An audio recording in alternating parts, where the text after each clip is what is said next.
Hello, and welcome to our office webinar series and the session today on inclusive leadership coaching.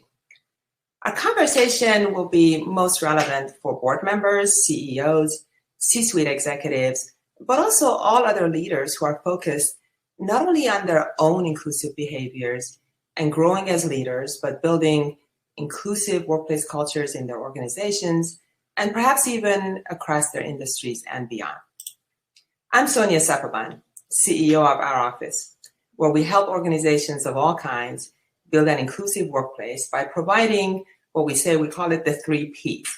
So the professional, that's the first P, the process, the second P, and the technology platform, that's the third P. And all of this at an affordable monthly subscription. And the session today is special for me because I'm also a board member at a great public company, Cooper Standard, and have held board seats across a range of organizations, including tech startups and nonprofits. And during my executive career, especially, I had personal experience of the benefits of coaching in my own growth as a leader. I'm delighted to be joined by Sandy Harvey. Hello, Sandy. Hello. Sandy is one of the best experts I know in diversity, equity, and inclusion, or DEI. And is also an executive coach and CEO of Exodus Consulting Group. We also have Anushka Sarif, one of our key DEI advisors at our office, who is joining us today. She will be moderating the questions in real time and chiming in as needed. Thanks in advance, Anushka.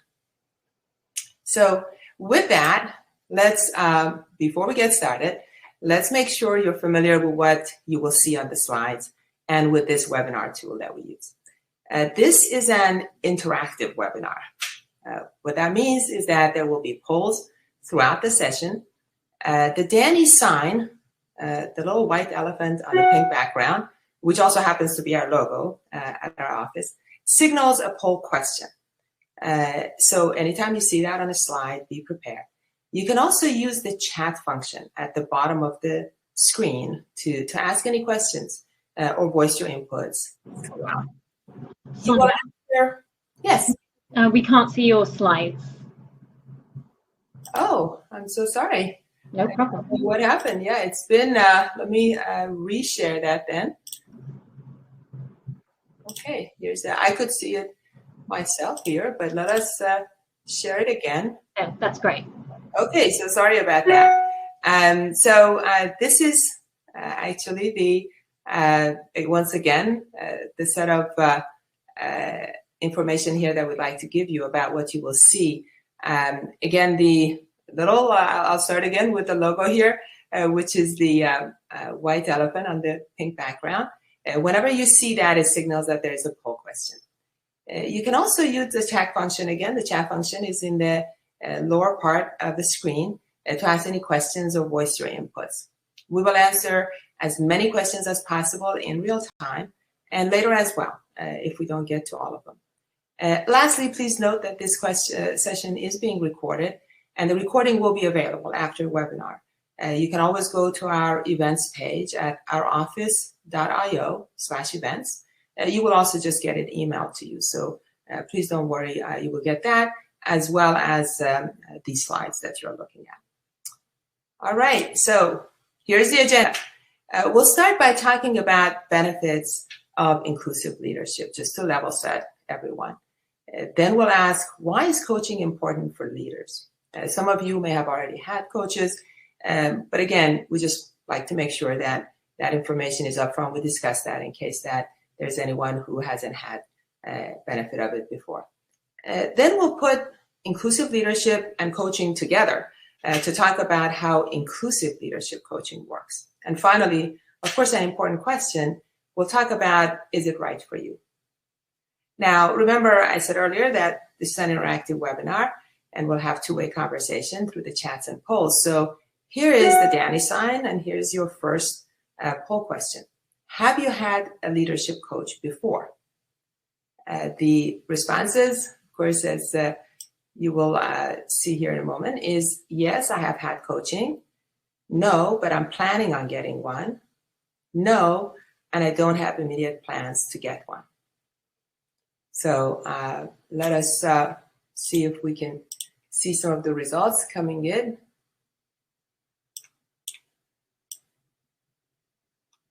Let's see, do we see the results? Anushka, can you see them? All right, it's coming in. So about 40% of you say that you have had coaching, about 10% no, but I'm planning to get one, and about half of you don't have any immediate plans. This number will keep changing. Now it's 45% have had and 45% maybe don't have immediate plans, but you get the idea, right? So we get a little sense of what all of your plans are and your experiences. Now, let's talk about that first item, starting with why is inclusive leadership important?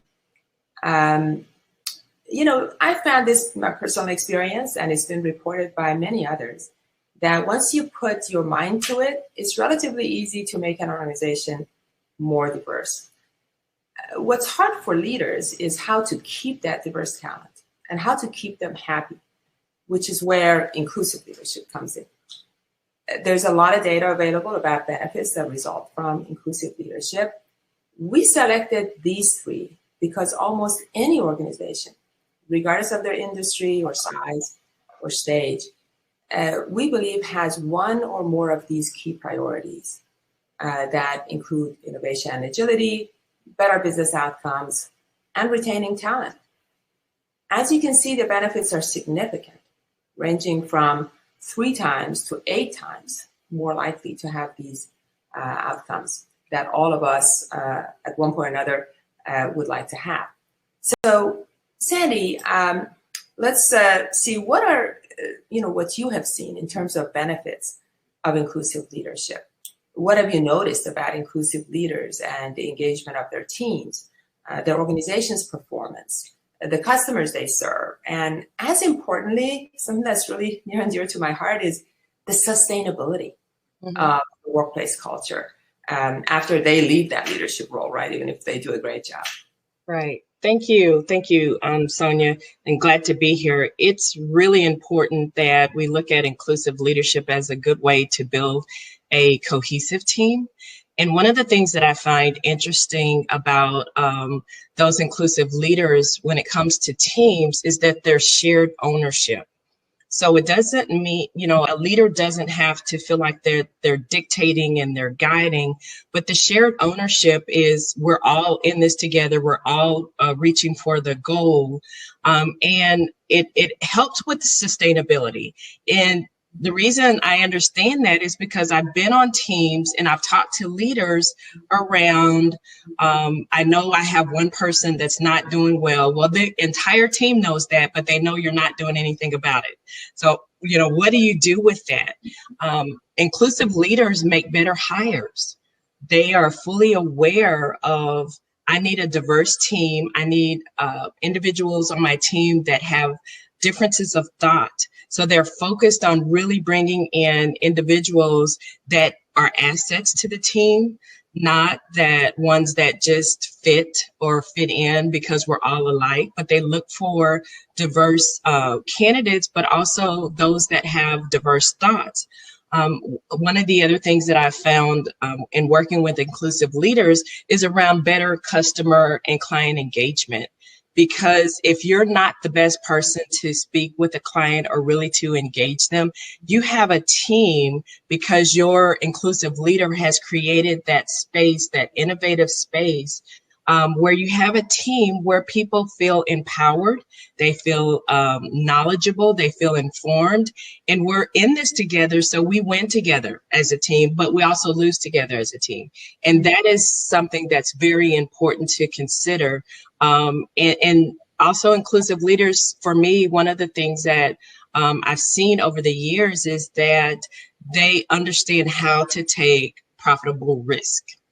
And, when you're thinking about it at a very high level or board level, you do have to take some risk. What are those calculated risks and how do they pay off? And so that's very important as we talk about inclusive leadership.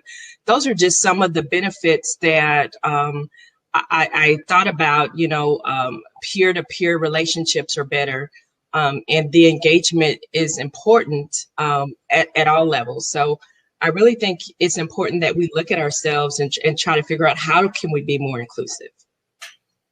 Thank you so much, Sandy, for those real life examples and the different dimensions, right? What I hear you talk about is there's different dimensions that, to be a great leader, it takes a lot. And we all have our blind spots. I certainly have found that in my career. And you're talking about, your customers, your suppliers, your colleagues, your team, of course. And these real examples are really the reason we do these webinars, because it really makes it much more practical for people to think through those aspects for themselves. I'll share why I brought up the sustainability of the cultural change. Once leaders are able to do that, I experienced this issue firsthand about 10 years ago when I was leading a large global organization. We worked hard on building an inclusive workplace culture across the organization. And we got, frankly, great early results in terms of improving the diversity. We put our mind to it. And again, it's not easy. Nothing is easy in this business. And you have to be intentional and focused about it.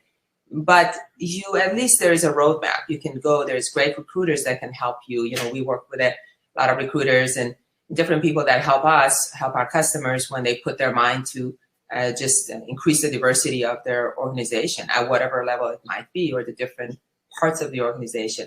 But several years later, when I left the organization to return to my home in Los Angeles, a lot of it started to unravel within a couple of years. And no one was trying to do it any harm at all. The organization is a great organization. They still were really behind it.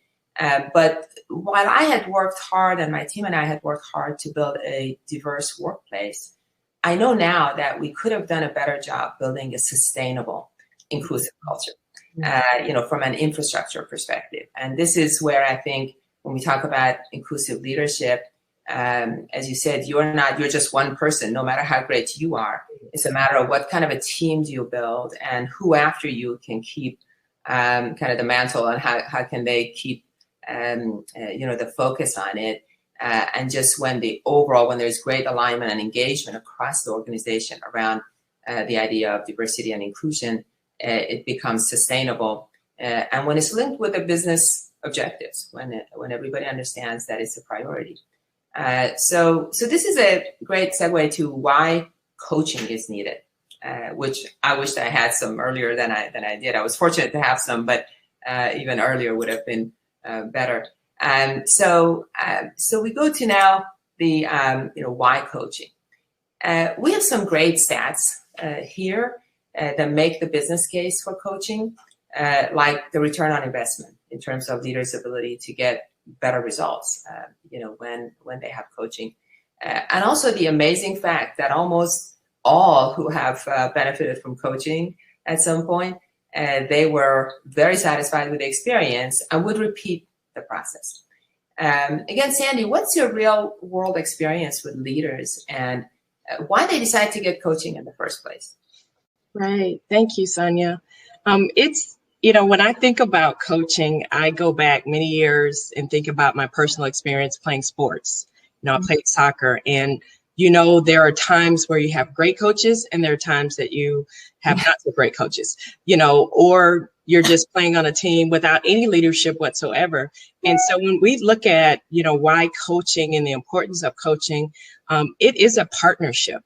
It is those that have reached out to me and that I've talked to, you really are interviewing each other, but you are working towards success together and really helping someone else reach their goal, and asking, the right questions, the why questions, or, have you, and what do you think about, being able to ask those questions that are insightful for leaders that are really looking to self-reflect, but then also understand that they're, I'm ready to grow. I'm ready to have an outside partner help me in this process. And I also look at it from the standpoint of accountability. When you have a coach, someone that you're accountable to, because you're investing in yourself. And you really have to think about it from the standpoint of, how accountable am I? I trust me, I think about, wow, I really need to work out. So we all have coaches for different reasons, but there are ways that we show I'm accountable, I'm invested in this, and I have a coach who's going to help me along in this process. We have a milestone, we have goals to achieve, and you have someone partnering with you in order to achieve the goals. And for me, what I found with a lot of the leaders that I've coached, it's been around, you've helped me reach this faster. As you mentioned, I wish I would have done it sooner. That's usually the comment of, I should have done this last year instead of doing another vision board that I put in the basement, those type of things. And so when we think about coaching and someone helping us, it's really helping us and partnering with us to reach the goals. Those are the common things that really come to mind. And some successes from those that I've coached is, I should have done it sooner. And I have someone to help me be accountable, but then also I have a partner walking along with me in order for me to reach success. Absolutely. Thank you for that. Yeah, when I reflect on my own experience too, and, as leaders, we recognize, I think the first recognition of being a good leader is that you can't do things by yourself in the first place, right? That's like a given, right? So you build a team and you try and be, really a force for motivating them, encouraging them, helping them, and removing barriers. So as I think of that, it's almost natural that you think, well, even in developing yourself, it's no different, right? You can't do it all by yourself. And so the three things that I always found very helpful was just asking questions that I might not have thought about, just a different perspective, a sounding board. And the second thing was really true blind spots, things that I couldn't have known about myself. And then the third thing is this accountability piece. I think it's really big, because when I knew, we decided that I would try something, or, sometimes it was an assignment, read something, reflect on it, or I knew that there was going to be some feedback that maybe the coach was going to give me from talking to a few colleagues or something that we had agreed on.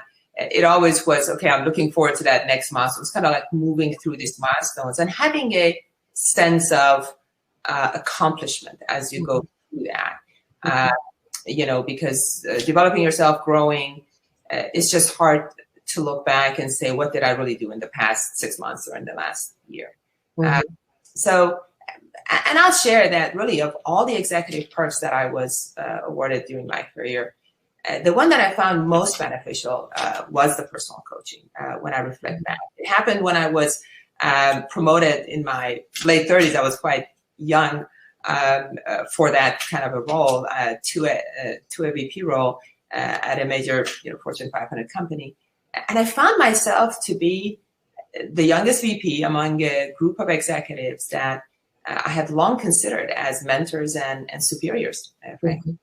So I was so thankful that the company I was with at the time, they had a process for offering, this coaching as a part of benefits that new executives especially could take advantage of. And I was thankful to be offered any and all tools to do the best job I could of serving our customers and my team and other internal stakeholders.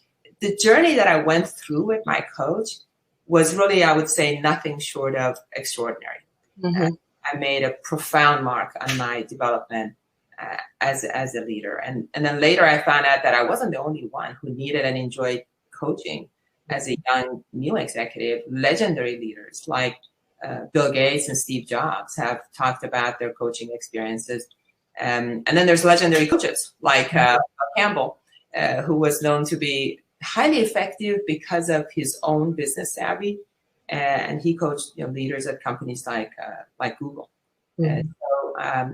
So that's I think really tells you it all, that we all need coaching all the time at different times for different reasons.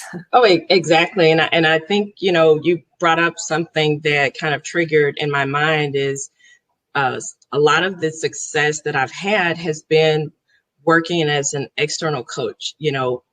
As a leader, I've grown up within organizations, and it's like, oh, well, you have an ad hoc coach internally, but you really could not talk about systems and barriers with someone who's already internal.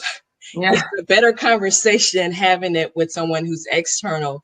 And, I've worked with, municipalities and financial institutions, and it's really helpful to walk through, okay, what part of the process do you control and how can you work around that? When you especially know this is a barrier within my organization, how can I walk through this? And so I'm sure you've experienced that as well, in your life cycle. Yeah, absolutely. And, in our work with our customers, we have global customers. And so a lot of times they are very delighted to be working with a coach from a different culture, from a different country, just to get a different perspective. Right. When they themselves are parts of, global companies or they have global customers. So that is, again, part of all that. So let's put it together. We talked about inclusive leadership. We talked about coaching. So now let's talk about inclusive leadership coaching and what we mean there. Inclusive leadership coaching is designed to meet needs of a leader who has likely already had the benefit of some leadership development and is now really focused on growing as an inclusive leader. The program is structured with 3 separate but interconnected phases. The first phase is just making sure there is a solid foundation of the DEI building blocks, the language, the terminology, the must-reads, and so on. This is a very critical foundational. We all hear about this a lot of times, especially these days, because there's a lot of visibility, there's a lot of conversation about diversity and equity and inclusion. But to really take kind of a little bit of a time and make sure that we know all of that is pretty important.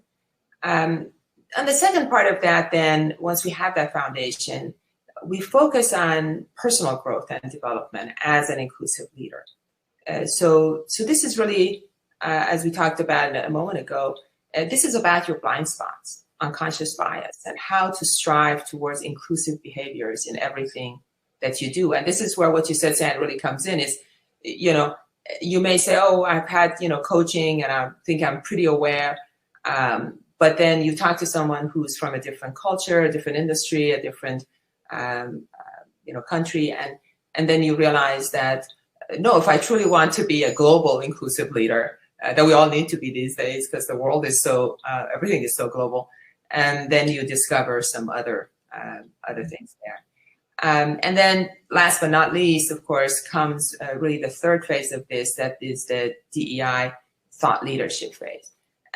This is not that people want to aspire to be a thought leader for a title or anything, but it's really focused on behaviors and actions and things you can do beyond your own behaviors and your own organization, because leaders that want to do this understand that islands of excellence don't have as much impact as a rising tide. Mm-hmm. And so I always love that imagery of an island of excellence and then, rising tide.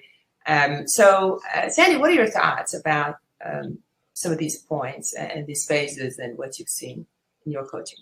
Well, I think it's, definitely very important, all 3 pieces of this. When you talked about building blocks, it's the learning that takes place. And when I think about diversity, equity, and inclusion, as with anything else, you will evolve into a better leader, but you have to fill yourself with information and reading and videos. And there are a lot of different things that take place in order to build individual learning. And there's not a blueprint. That's the interesting thing about inclusive leadership coaching. There's not a blueprint to say, okay, all of the leaders do these 8 things and you'll be great. it just depends on where everyone is. And that's the important part about this whole process and how you're talking about how it would work. Terminology, acronyms are used so much in DNI, and I try not to use them because if you don't know, you have no idea what anyone's talking about. And so can I do a better job at not using acronyms, but using the actual word? So DNI is great, but what if I don't know the E stands for equity? What if I think it stands for equality? Those type of things of being able to share with leaders, generally DEI stands for diversity, equity, and inclusion. Also looking at it from the standpoint, and everyone's learning is different, but being able to tailor that to the needs of that individual leader. I love when you talked about the inclusive leadership growth, as we've been talking about that is, what are the desired goals? What are the other things that I can do to increase, one, my confidence, but also my awareness? It's not enough just to have information. I need to be self-aware, but I also need to be responsible for managing the relationships that I have with other people, with my peers, with my board, with those that are reporting to me. So that coaching is really a helpful part of the process.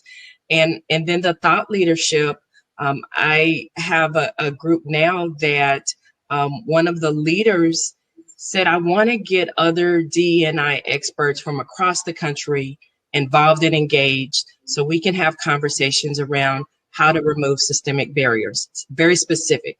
But those are things that when you get into the thought leadership, you don't have to be an expert. You don't have to have all the answers, but you are bold enough to get a small group together to say, hey, let's talk about the challenges that we're experiencing in each of our organizations in a particular industry or across industries.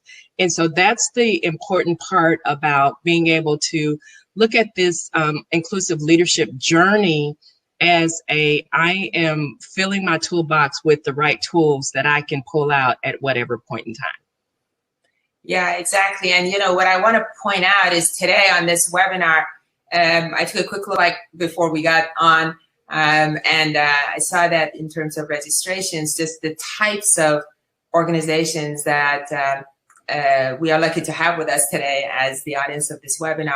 Range from, across industries and sizes. We have companies that are smaller, about 100 employees or so, or less even. And then we have companies that are over 50, 60,000 employees, even today on this call. And that really goes to what you said about, the tailored aspect of it. I think as leaders, or as really learning anything in life, right? There is a kind of a beginner level, then there is a kind of a proficient, and then there is the expert level, right? And here we try and really tailor this to where a leader is. Even when we talk about thought leadership, depending on industry, some industries are much more evolved. In some countries, they're much more evolved in terms of the diversity, equity, and inclusion practices and requirements and so on. And then, so we try, and it's very important. I mean, you can take advantage of training and other things that are available broadly, but at some point, there's a need for this personalized and very, custom built, that is built as you go with a coach that is only focused on you as the leader. Another thing that I will say about how we think of it is a unique feature that you see that we've included here on the second bullet here, is what we have, and what I found personally very, very important for myself, is this combination of coaching and advisory.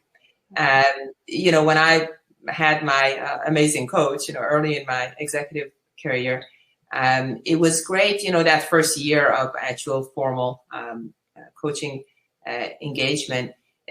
Within a few months into it, as I advanced through that period even, and then later as I advanced to more senior levels in my career, I stayed in touch with her. And she's become a good personal friend. She stayed at my home last time. We've now known each other for about 10 years, and she stayed at my home last time she was in LA with her husband. But, I was very lucky. That's not common, and certainly doesn't have to progress that far. But naturally in our conversations, it grew to become more advisory in nature. I recognize today that I was really privileged not only to have a coaching experience, but have one where I could see the benefit of it naturally growing towards more of an advisory relationship.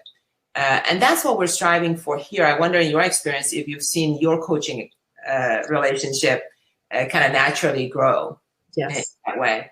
Yes, and I think it's important. It's very interesting to me because when you go through all of your coaching trainings and different certifications and things, they share with you, be the coach. That's it. But the advisor is, sometimes I have found the advising piece is what someone needed the most. And, you can shut it down, but I feel like it's doing a disservice if we cannot also see ourselves as advisors, that we are supportive in the role, but that someone can call to say, I'm thinking about this. What would be your input, or how do you see me navigating this?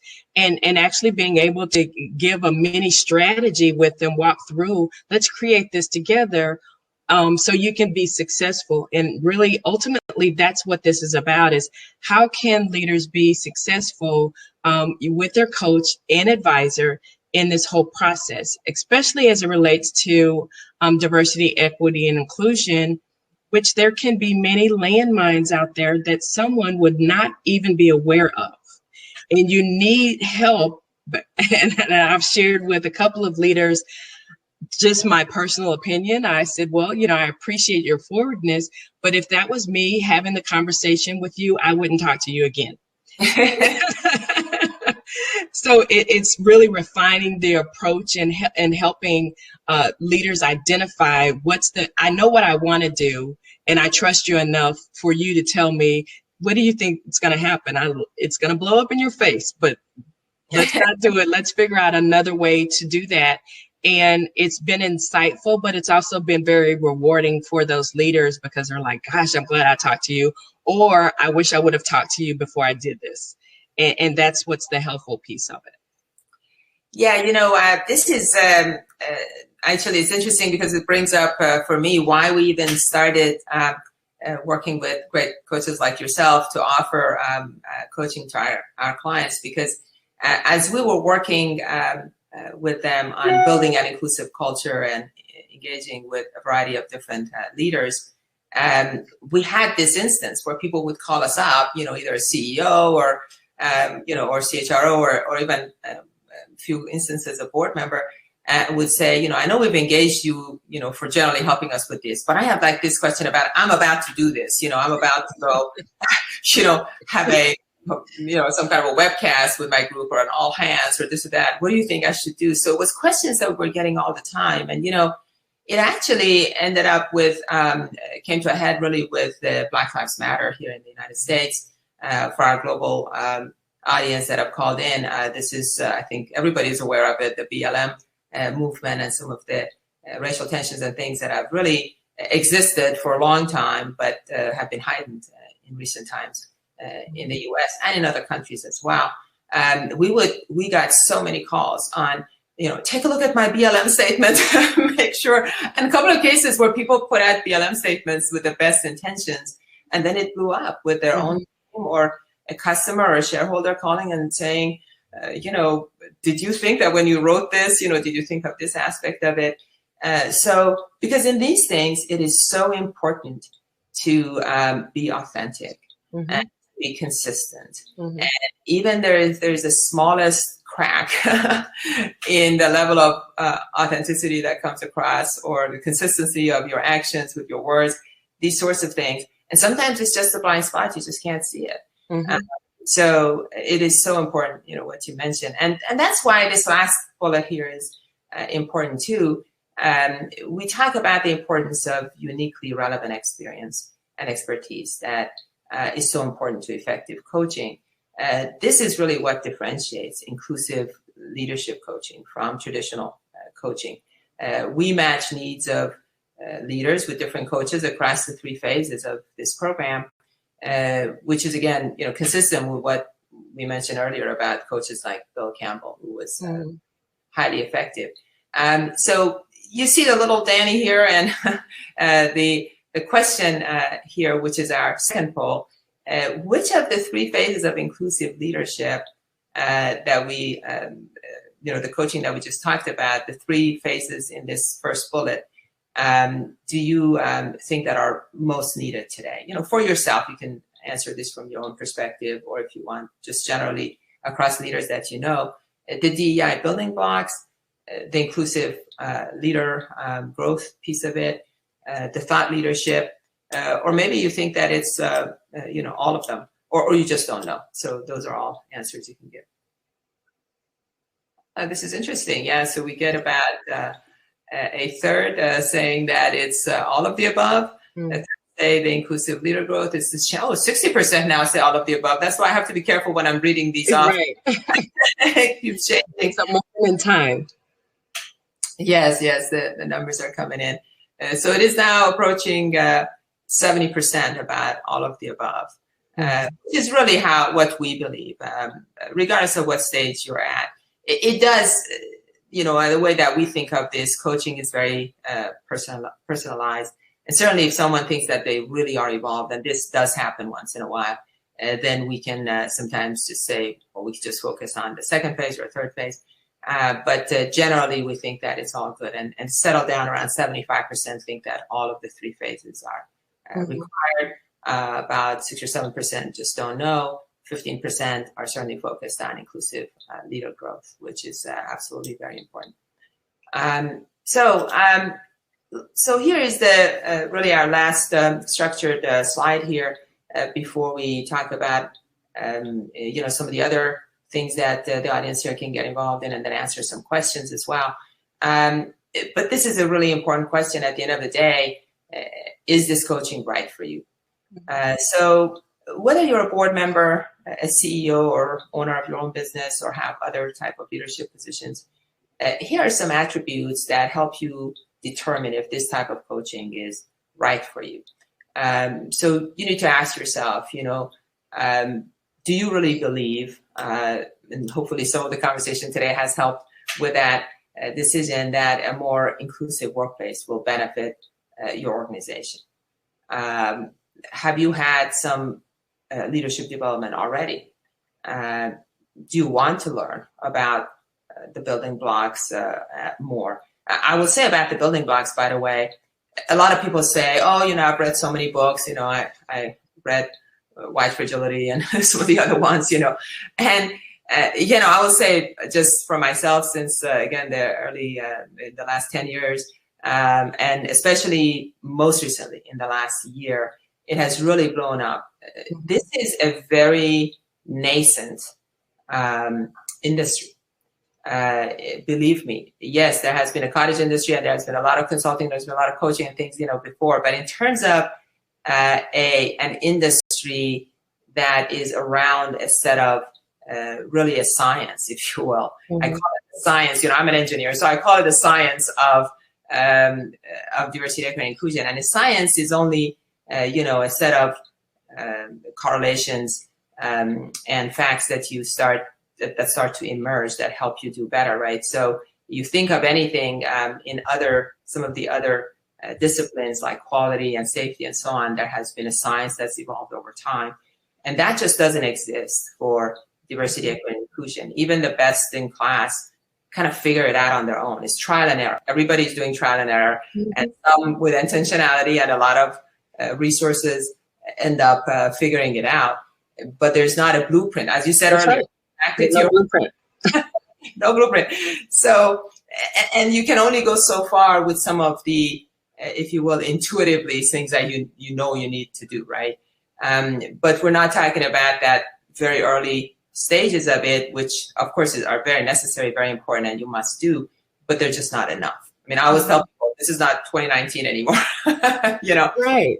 And I think that goes back to, even organizationally, training is not enough. if we're talking about a sustainable culture, then you have to tie in strategy, you have to tie in people engagement. As you mentioned, you've already shared this at the very beginning, it is not enough just to say, okay, let's give unconscious bias to training to everyone and then expect there's going to be a change.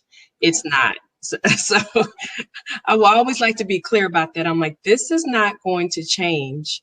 And just training, as you mentioned, reading books, but how are you applying the information and the knowledge you're receiving? That's what matters. Yes, and every day there is more information. So Yes. we started a list, if you will, an ongoing database of we call it to read, to listen, and to watch list. We just recently, for the holidays, we started a to buy. Also, actually, to buy meaning buying from, there was some list going around of organizations that are led by or owned by, businesses by, underrepresented communities. And so people wanted to help and they were asking us. So we do everything. When a bunch of people ask us, then we do it, right? So this is why it's so much fun. And this is why I know that the building blocks are evolving. The building blocks themselves are evolving, and every day there's another piece that you think maybe should be added, and over time it's just really a delight to see that it is gelling around becoming a much more serious, kind of like other parts of business.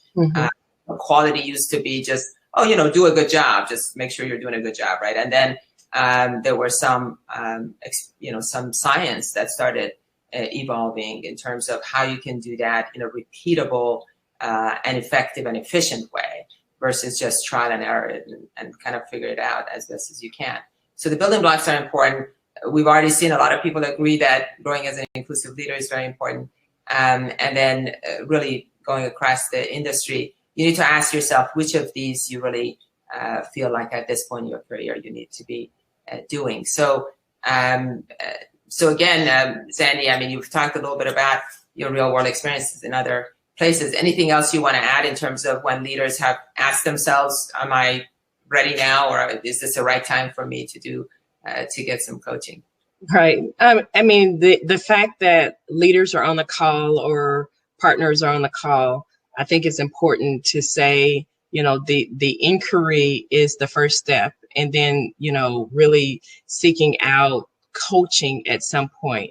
The D&I, even when you talked about the building blocks, I continue to learn and grow. That's a part of there's always something more to learn. There's always something more to see or to hear perspective and to understand. That's how we minimize or begin to reduce some of the blind spots that we have. And for leaders to be able to do that, they have to say, you know what, I want someone to partner with me or to help me in this process, to really walk alongside me. And it's such a personalized experience that, as you mentioned, it's not saying, okay, read these 12 books and then tell me what you think about them. It's really saying, okay, let's dig deep into our personal experiences, and let's go back and see how, as a leader, how are you even leading your team? What influence and impact are you having on your team? So it's really a comprehensive approach to help leaders build their diversity, equity, and inclusion arsenal, because that's really what it is. As you talked about earlier, around the Black Lives Matter statements. I advise many executive teams, please do not put out a statement. And, because like, oh, we have to do this, we have to be responsive because that's what people expect. And I'm like, no, people expect that you do what you say you're going to do. You have awesome core values that if you live by your core values and you uplifted that and within your community, people would see it would go farther than putting out a BLM statement. So it's those type of things, and having someone from an advisory standpoint to be able to share, especially even, I've talked to board members. let's pull back. You cannot say, well, we're just going to give to every disadvantaged nonprofit there is. And I'm like, why? Does it align with your core values? Does it align with your strategy? So it helps, instead of saying, let's do this, check the box. It goes back to that sustainability and the accountability piece. Yeah, it's such a great point, because we all the time, we advise our partners and clients as well. There is sometimes an impatience, because unfortunately, when people decide to do something about it and they come to us, it's reached that point. Mm-hmm.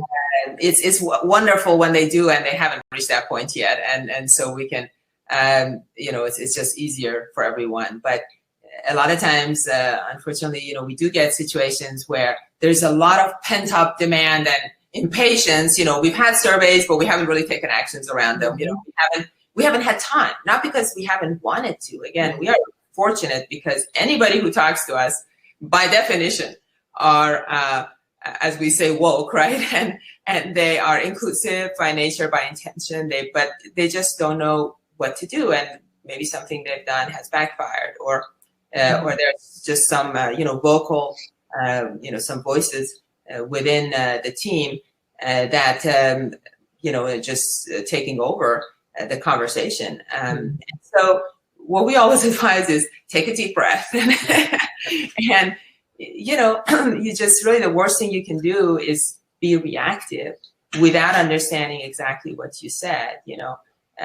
What have we done? Where are we coming from? Where are we heading? How does all of this connect to our business strategy and our everyday behaviors? Are we prepared to do certain things on a daily basis after the statement is made? After we say we're going to do certain things. So this is just so important. And to make a kind of a difficult situation worse, a sure way to do that is just be reactive, right? Without, to what we think that people want. So that's again another area that kind of goes into the coaching / advising piece of that. Right. So here is our last poll that we were going to with this background. Can I ask, do you think you are a leader, would benefit from this kind of inclusive leadership coaching? The responses here are yes, definitely, yes to some extent, no, I don't think so, or I don't know. So again, this is for yourself or leaders that you might know in the just in the neighborhood, as they say, or in your organization.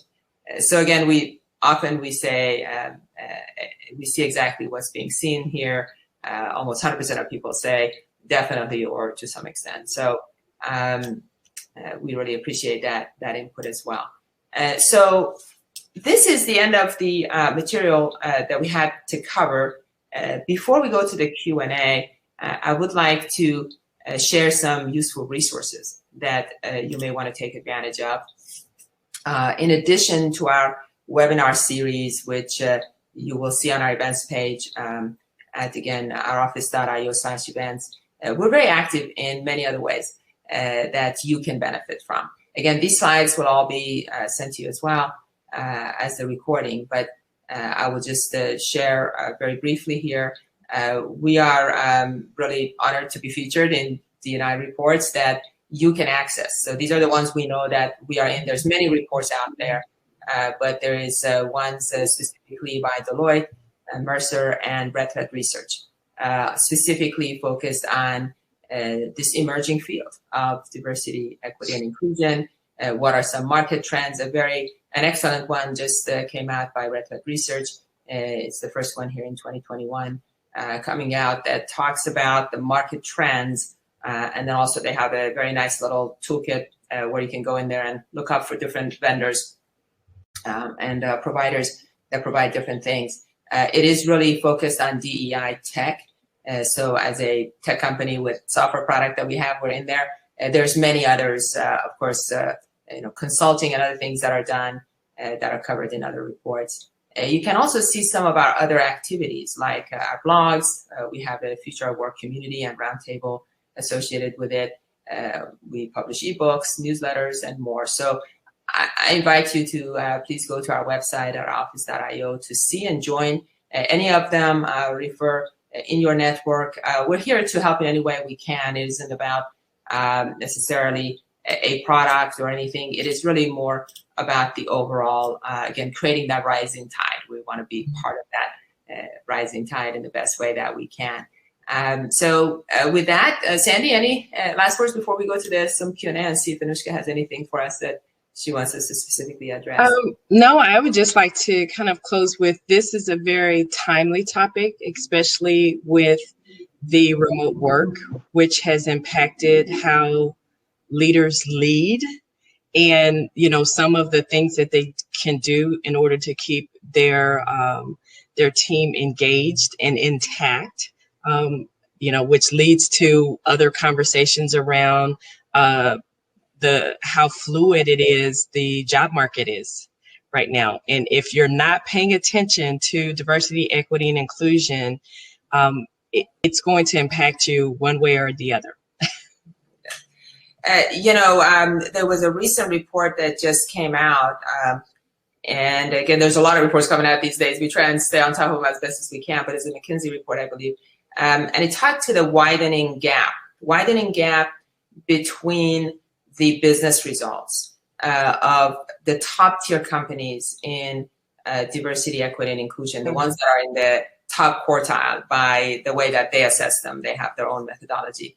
And the ones that are in the bottom quartile. So that's very interesting, because already, I showed just a few stats, and there's many other stats that point out to the fact that having a diverse and inclusive organization will lead you to better results. But they're saying that gulf between those who are doing a really great job and those who are not is actually widening.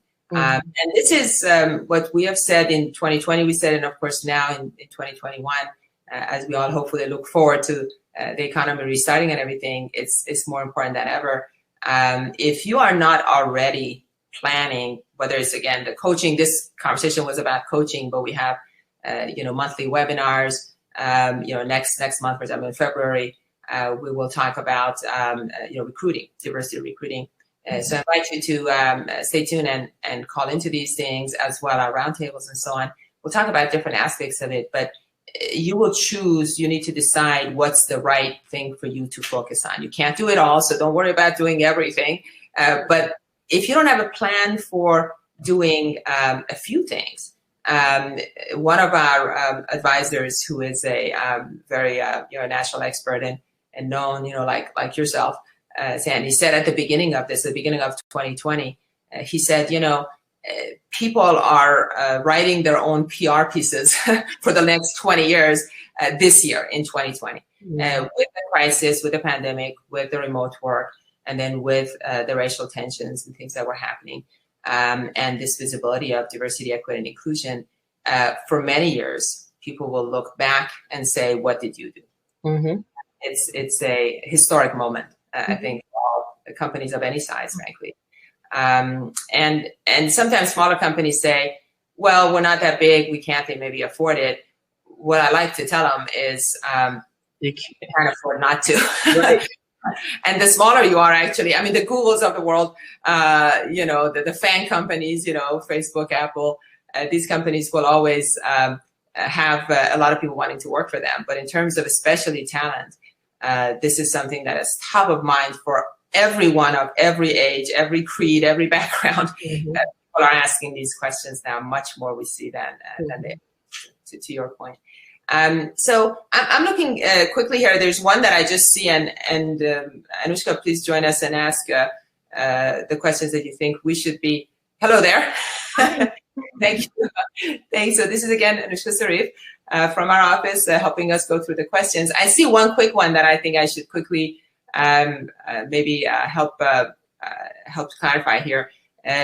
Michael asks, what's the difference between coaching versus DNA as a service versus EAP services? So let me clarify. This session was about coaching, of course, and we're partnered with great coaches like Sandy. We are partnered with many great providers of products and services that are beyond our own main core offering of DNA as a service. So that includes the coaching, includes the EAP services for even small companies, we have a great partner to offer that. It includes training, workshops, recruiting, and so on. So we've positioned ourselves, again, because there was a need, at the gateway to the DEI ecosystem. So rather than say, oh, I need some training, I need something, what do I do?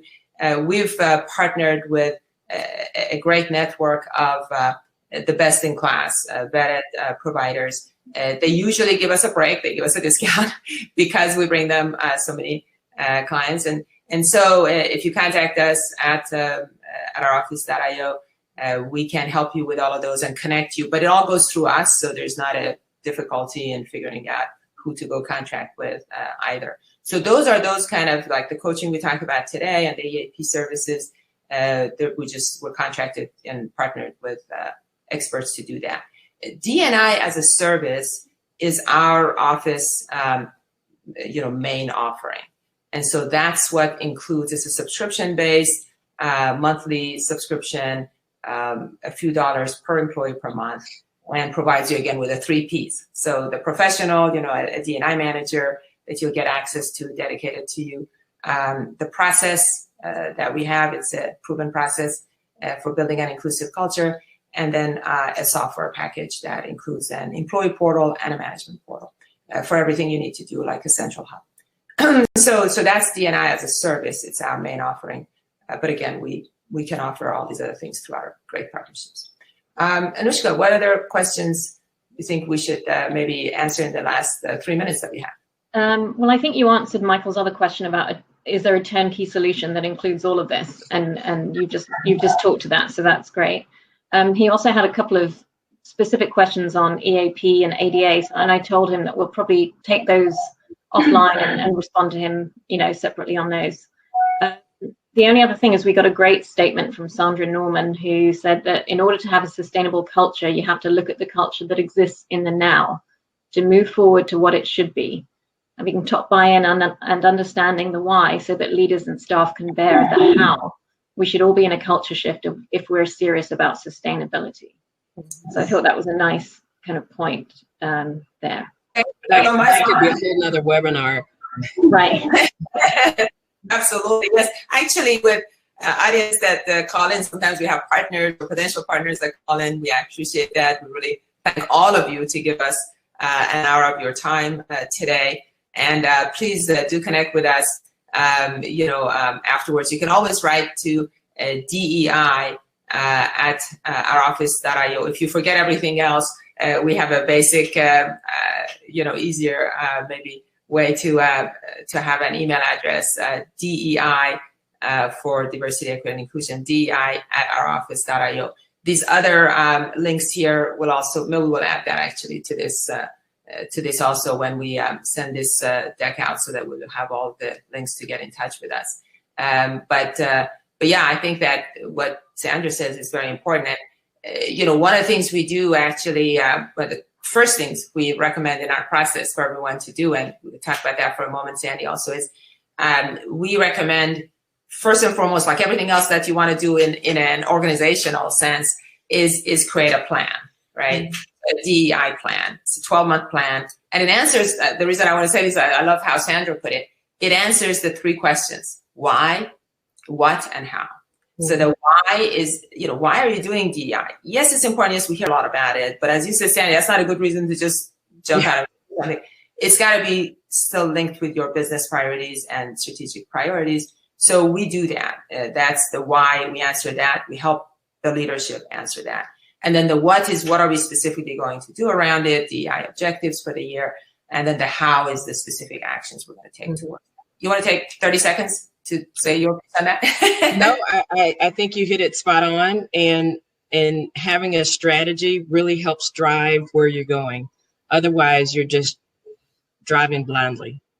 Yes, exactly. It just makes it a lot more efficient.